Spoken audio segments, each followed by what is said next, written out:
What up, my fellow dorks? It is the Turtle Dork back with another recap and review for Game of Thrones Season 2, Episode 3, here with my man DiscoDork.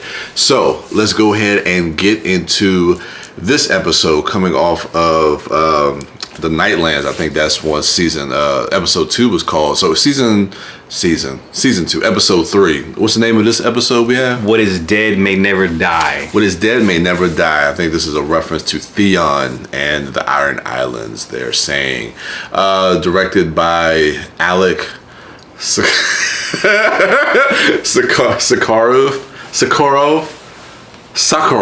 You told me how to say it I can't remember. It's like, okay. Anyway, so the way season 2, I keep saying season 2, episode 2 ended with Jon Snow and Craster, him getting knocked out. We actually pick up right where that leaves, right where that leaves off.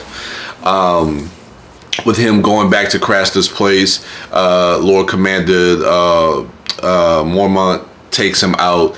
Has Jon Snow explain himself as far as what happened, why'd you follow him. Basically, we come to find out that the Lord Commander knows that Craster has been offering these babies to the White Walkers. So I think this just kind of solidifies what we talked about in the last episode as far as what Jon Snow feels he has to do in regards to Gilly and everything dealing with that. And I think he's starting to question some of the morality of the people from Castle Black and the people at the Night's Watch as well. You know, thinking about this particular scene, it brings to mind something that happened. I want to say that was the last episode with Tyrion. Maybe it was this episode. Which was it? I forgot already. When Tyrion asked Bronn, it was last episode. Matter of fact, it was the last episode when he ousted the other guy, and he said, "All right, Bronn, you're my new Kingsguard, or whatever." Yeah. And he asked Bronn, like, would you, if I asked you to kill a baby, like, would you do it without question? And Bronn said, "Oh, I would do it, but I would have a question, like how much? Like how much you gonna pay me?" And in that moment, when you see Tyrion's face,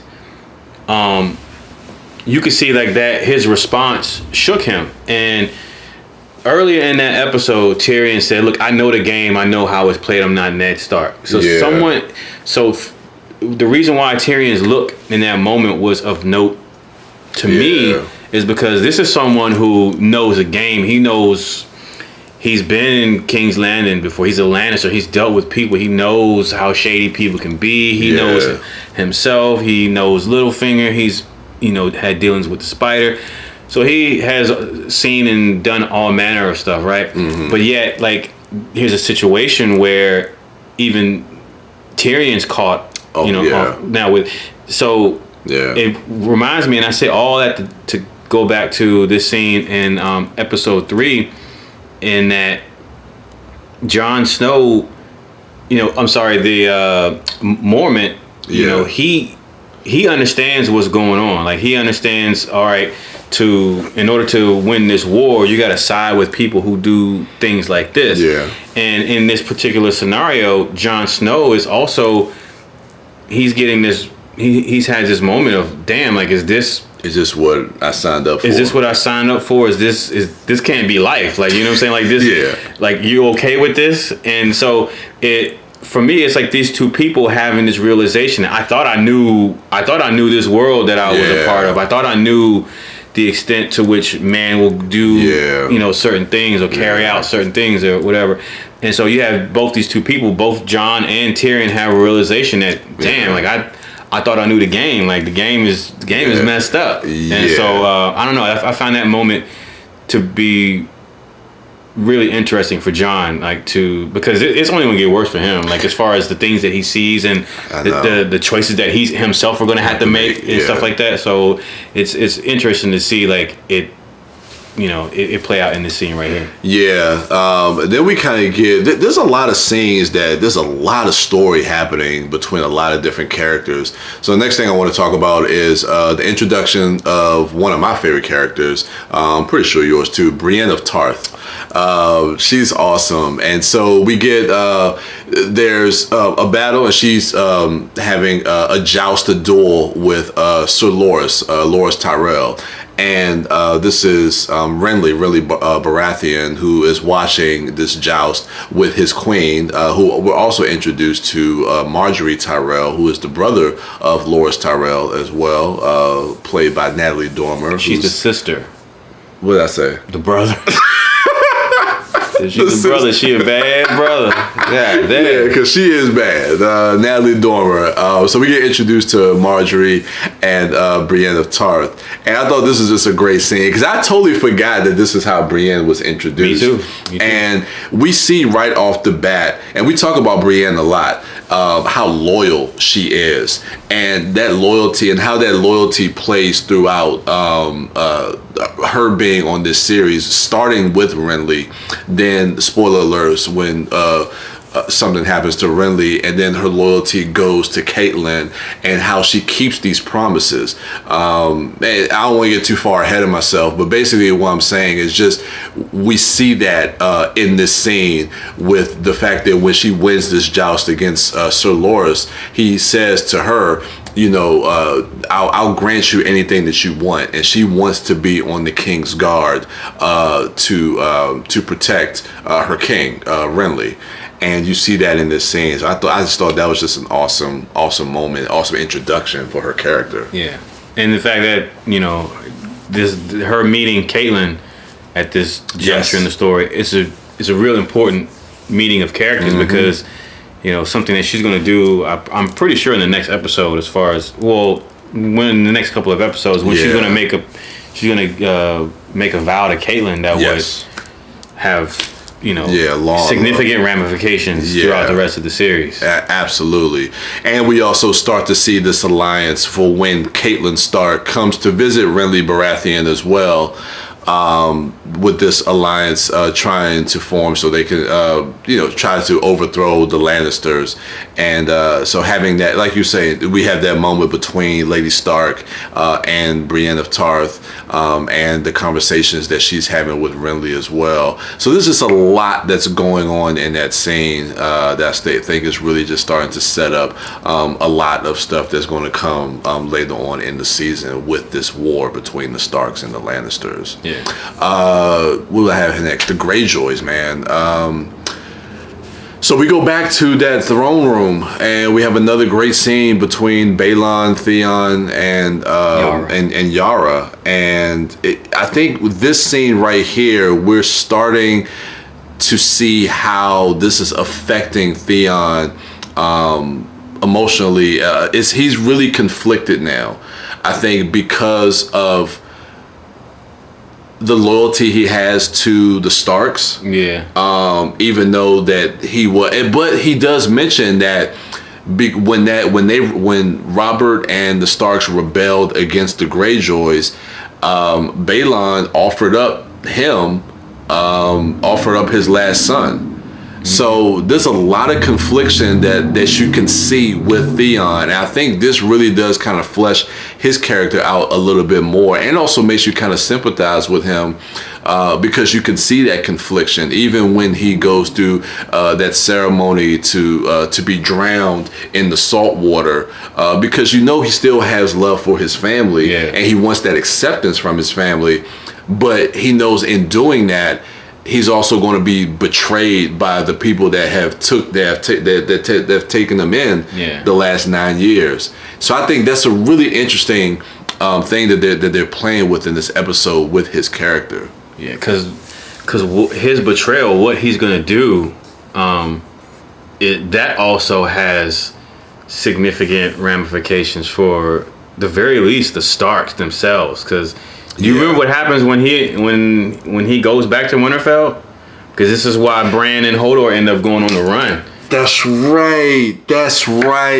Yes, I do remember. Oh my God, I do remember. Yeah. So This is the start of what happens there, like him making that decision. Shit, yep. Cause that in this particular scene, you had that moment where Theon, and I love the way it's shot. And he's just framed in darkness and it's lit by candlelight, and he's writing that letter to Robb that he's going to give him, but then he's like he burns it. Yeah, that was that him making the choice to go through with that plan.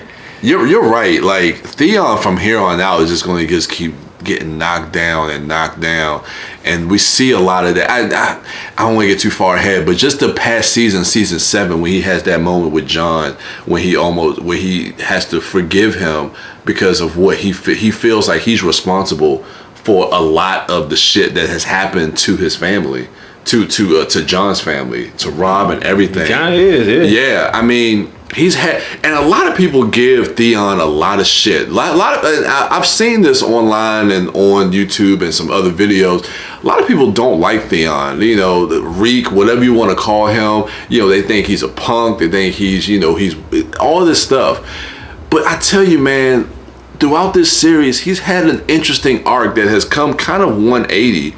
And I want to see where his character goes in his final season. He's got one of my favorite character arcs. In this, I mean, I don't want to say character arcs. I would just say character trajectories. Yeah. From where we're the asshole that's full of himself, we start in season 1 to now, to like we say now, where we see him start to get the deconstruction of Theon, right? Yeah. And he hasn't even met Ramsay yet. Yeah, we haven't gone through that phase.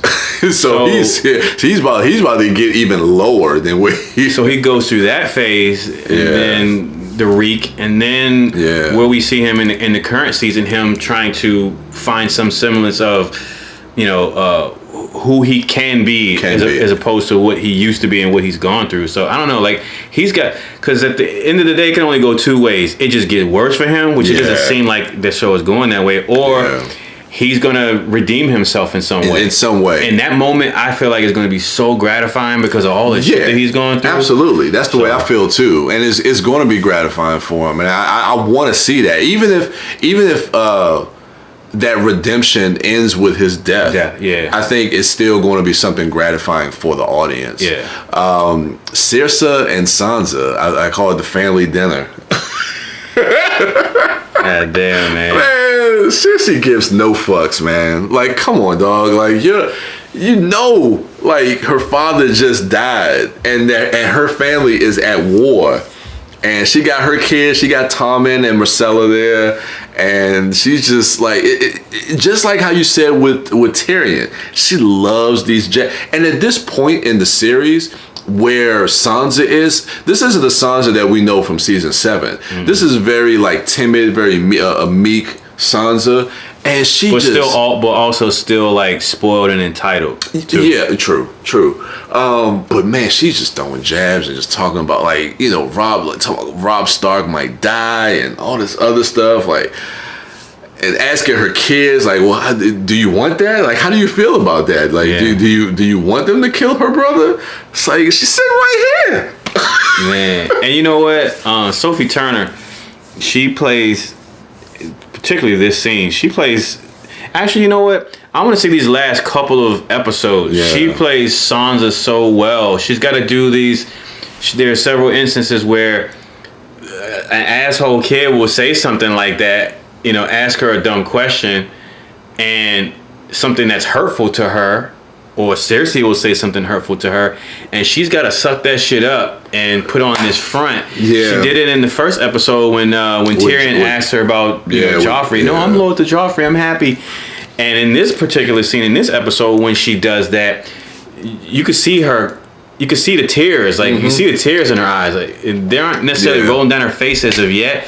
But then once Circe starts instigating her, like, you could just see like the emotionality in her. She can't even front anymore. She can't even front like what she's saying or what she's hearing doesn't bother her. Yeah. And I don't know, like the fact that she's been put in this position. She in this episode, in the first one, I mean, she hasn't even gotten married to Joffrey yet. So there's just going to be more of. So I think what I'm going to do is in these next couple episodes or seasons, I'm going to start paying more attention to Sansa, because again, because we have the season 7. We know where she is now. We know how far she's come. But I just want to go back and see the beginnings of where that turn that change. Takes place. Yeah, no, I definitely want to see that too, because just like with Theon, I think she's had one of the most interesting trajectories throughout the course of the series. She's even got to go through a Ramsay phase. I know, man. So Ramsay, man, you talking about, he was a hell of a villain too. Tyrion, we talked about it in the last episode. His plotting is, this shit was brilliant, man. You know what was cool also was the way they shot it. Yes, they did it kind of like the that little project joint. The project when your little school project. Oh, the black and white. Yeah. I remember that joint. That was cool, man. And going back to what you were saying before, like trying to sniff out this spy that Cersei has. Yeah. And so Marcella, who is Cersei's daughter, he's telling Pycelle, the Grand Maester, Varys, and Littlefinger 3 different stories as far as like marrying her off to some of these different families. The Martells of Dorne, and I think the Greyjoys, and another family. Arryn. And so they tell him 3 different stories, and he tells them all the queen cannot know about this.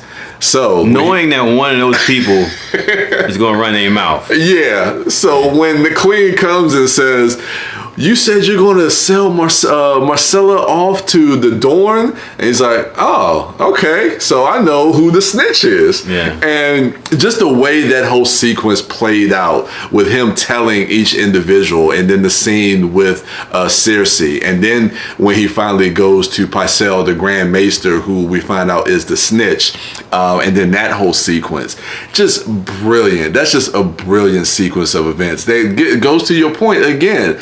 Tyrion, how great of a character that he is, and these scenes that are constructed around him, how well shot and how well acted and well written all of these sequences are. Yeah, that's another thing. Like I talk about how Tyrion is like my favorite character on Game of Thrones, but if you talk about Tyrion, if you talk about him in a scene or whatever, you have to acknowledge Peter Dinklage, his performance of that character. Like, it's all Peter Dinklage. Oh, yeah. You know what I mean? Like, the words are on the page, but as far as like, those looks that Tyrion gives, whether they be a concern or whether he knows he's jabbing at somebody, he's taking pleasure in it. Yeah. Or Tyrion's body language, or like when he walks into the room and he's whistling and he just knows, like, he's got that shit-eating grin, like he knows more than everyone else. I don't know. It's all a testament to like what Peter Dinklage brings to that role. Like, because Tyrion has to be Tyrion has to feel like the biggest and smartest person in the room. Always, and it's important that Peter plays him that way. And but also, like we talked about when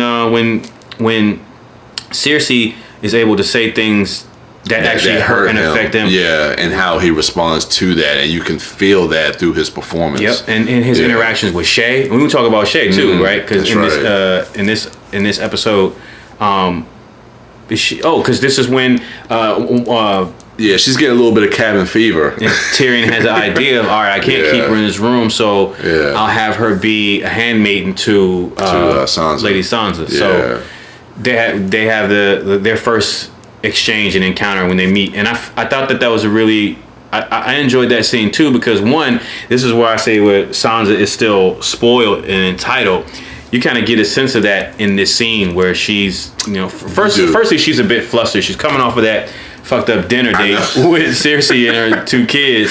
So she's coming off of fluster from that. Yeah. And then here comes this handmaiden who acts like she just never done this job before. I know. And I like, they both seem a little standoffish. Sansa, obviously she's, you're the handmaid, you're supposed to be serving me, plus I got this crazy family that I'm trying to deal with and I'm stressed out over. So she's just giving it to Shay. And Shay has this look of not necessarily defiance. She has that look of, okay, I hear what you're saying, and I'm gonna do what you're saying right now, only because I'm not trying to get kicked out. Yeah. But for real world terms, you're not gonna be talking to me like this. She has this look on her face like that, but the way she plays it is like, all right, I'm gonna do what I gotta do just to get by.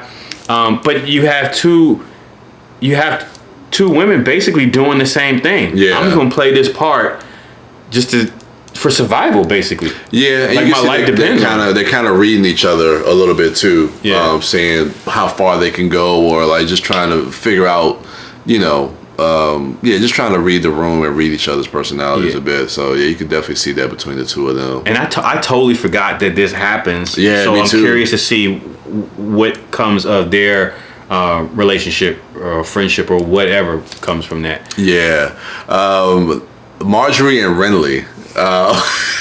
The bedroom scene when and this is the thing that I love about Natalie Dormer and her performance throughout this series, and like she never comes across as like this no nonsense she is this no nonsense type of woman that she's like, I know what's going on.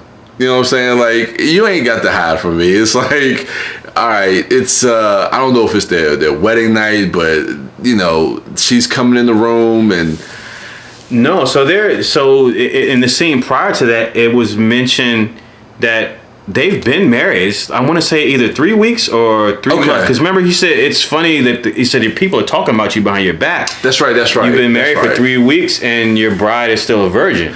Oh, that's right. This wasn't their wedding night. They had been married for some time. Yeah. But I guess they haven't been together yet. So so he's with Sir Loras, and he's like, look, I'm gonna send Marjorie in. You need to go ahead and handle your business. He tries to. He can't. Does he though? He can't. He can't do it, man. He can't. He's not. Tag me in. I know, right? Can I call a friend? And the thing is like, I love that scene because, like I said, she knows off the break, and I like how she's like, yo, you want me to call my brother in here, or you want me to just turn over and just pretend that I'm him? It's cool because like she, up until that moment, she plays not necessarily aloof, but she plays it like, oh, I'm just a devoted wife or whatever. Yeah. Even when the scene earlier when Brienne of Tarth is introduced during that fight, she plays that way. But in this moment, you see, like everyone, like Tyrion and everyone else, like she's aware of the game. That's what I was about to say. And she knows how to play the game. She knows how to play. She knows that everyone sees this aloof person, just the bride, and that's it, the queen, that's it. But she knows that in order for us to go against them, we got to be tight. We got to keep our shit together. So if that means me calling my brother in here to get you off, so we can, because I have a baby in the oven. That's how we solidify our bloodline as union and keep things going. Yeah, you got to put a baby in the oven. Yeah. So if I got to call my brother in here to do that, then let's do it. Dude. Basically, she's like, look, we gotta handle business, but it's like you said, we have to form. Our families have to form this alliance, have to form this bond, and whatever has to be done to get that done, we need to do that. Mm-hmm. And we see that with Marjorie Tyrell throughout the series, and like I said, she knows how to play the game. And as we get further along in the series, we see some of that between her and Cersei. Oh yeah, they have some really good scenes back and forth together. Yeah. And to see them kind of playing ping pong back and forth is really, really fun to watch. Let's go ahead and get to that final scene, man. Yoren and Arya. Oh damn, man. Okay, this I totally forgot. I remember the final scene as far as like that final battle, and we'll get to that, but the moment beforehand with the conversation between Yoren and Arya about she's asking him like, how do you get these images, and he's telling her like, oh, this is the reason I didn't show you didn't see your father get killed. But she was like, but I can still see them up there. I could see the queen, I could see Joffrey, I saw my sister. And so she has these images burned into her head, and Yoren tells her this story about him as a kid, when his brother got killed, got stabbed through the heart. Yeah, because she asked Yoren, how do you sleep? Like, how do you sleep at night with all the crazy shit you've seen and you've done? Yeah. And that's when he goes into this story. Yeah, and then he goes into this story that is really heartfelt, and you really sympathize with him as he's telling this story about his brother's killer named Willem. And as he tells that story, then we see that there's some guards that are coming to kind of round up everybody there. And so he tells Arya and Gendry, it's like, look, we're going to go out here and handle this, but if anything happens, you guys sneak out the back and just go down this road and just head up north. But I just thought, even before we get to that battle, just that moment with Yoren, because we don't really get a quiet moment like that with that character. I mean, we knew that he was like a loyal warrior to Ned Stark from season 1, and everything he was doing to try to protect Arya. But to really give that character some depth in that moment before he dies. And it's always interesting. We said this about The Walking Dead. Anytime, somebody shows like some morality, or you start to sympathize with a certain character, or a character opens up, that's just a telltale sign that, they about to go. Let's go. So I kind of knew that in that moment that we was finally going to see him go. But I just thought that was a great scene between the two, a quiet scene between the two of them. I forgot, that's also the genesis of Arya's list at night. Before she goes to sleep at night, she recites the names of everybody she wants to kill. Yes. That comes from this story that Yoren told her. Because he would, every night after his brother's death, he would go to sleep. Before he goes to sleep, he would say Willem's name over and over. Over and over again, like a prayer. Yeah, so that's where Arya got it from. And I totally forgot about that. Yeah, and then that battle when Yoren actually gets killed, and he goes out like a beast, man. He's fighting. He's like, dudes hits him with the crossbow. He's like, that's why I hate crossbows, because it takes so long to reload. And he goes after that dude, and that was a nice little skirmish that they had there. Yeah. And then one of the kids that are with them grabs Gendry's helmet, the bullhorn helmet. Yeah. And so this is a great way to kind of deflect, because basically they're looking for Gendry, because they're still looking for Robert Baratheon's bastard son. Yeah. And so they go through this battle. That kid ends up getting injured in the leg. And so he asked for assistance for one of the guards to help him up. The wrong motherfucker. He did. He's like, can you carry me? He's like, sure. And then he takes him by the hand, and I think he uses Arya's. Yeah, he uses Needle. He uses Arya's sword, Needle, and basically just stabs him right through. In the neck. Yeah, the esophagus. Damn, you said the esophagus. Okay. Yeah, and because that shit. Whew. Yeah, I totally forgot about that. Yeah. Damn, that was rough. But it gave a great opportunity now, since he was dead and he had the bullhorn helmet. Yeah. Where he said they have all the kids lined up, and the guard asked him. He was like, "Which one of you got? Which one of you are Gendry?" And so Arya steps up. Gendry thinks he's about to sell him out. I was like, "You bitch." And he was like, but she plays it cool. And she's like, look, if you're looking for Gendry, you just killed him. And I was like, because they set that up nicely when seeing that kid grab the helmet. Yeah. So I had a feeling that was going to play into that moment, but I thought that was a great way to deflect that and a way to end that episode. Yeah. But now they've got them hostage, which goes to your point, because I do remember that Arya is going to become like a servant to Tywin for a while, because Tywin's going to come, I think, to wherever they're taking them. To Harrenhal. That's where they're taking them, to Harrenhal. and she's going to become a servant to him, which is going to play for some really dramatic moments. But I thought this ending. Hold on, wait. But at what point? Because remember when she catches up to the man of many faces, or the faceless man again, her Hot Pie, I want to say Gendry, they're all captive in some like small type of fort. Because remember, I think that's Harrenhal. That's because that's where they're going. But that's not where that's not where she was working for Tywin, is it? I think so. Yeah. Really? Yeah. Okay. I think I could be wrong. You guys, please let us know. But I believe that's where they're headed to, and that's where Tywin is going to be kind of like stationed at. Like for the time being, he's going to be in Harrenhal. Okay. I could be wrong. I don't know. Because what I'm picturing, that place because remember she makes a deal with him, and or he says something to the effect of I want to say she makes a deal with him like if she does something, then he'll like kill all the people for her or whatever, and then on her way out, she's walking past. She sees a guard standing up there on the tower, but that motherfucker's dead. He's just like stuck to the thing like.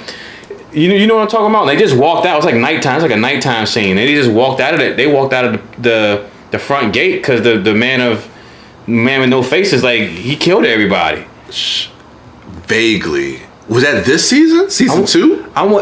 It was when they were. The only reason why I say it's this season because she wasn't alone when she was in that place. She got out with other people. I want to say Gendry was with her. Hot Pie. She wasn't alone when she got out of that place. Yeah.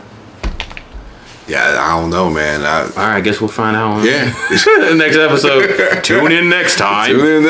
So that is the recap and our review for season 2, episode 3, titled "What Is Dead May Never Die." So stay tuned. We will be back with episode 4. Make sure you rate, like, subscribe, and share, and make sure you comment below and start the discussion for Game of Thrones as we lead to season 8. Go ahead and check out Disco here at TheDiscoDork. Check out the podcast at ItModcast. Check out our other dorks at MouthDork, at WB Dash, at Sidewalk Siren. And as for me, I am the Turtle Dork. And with that, we are out.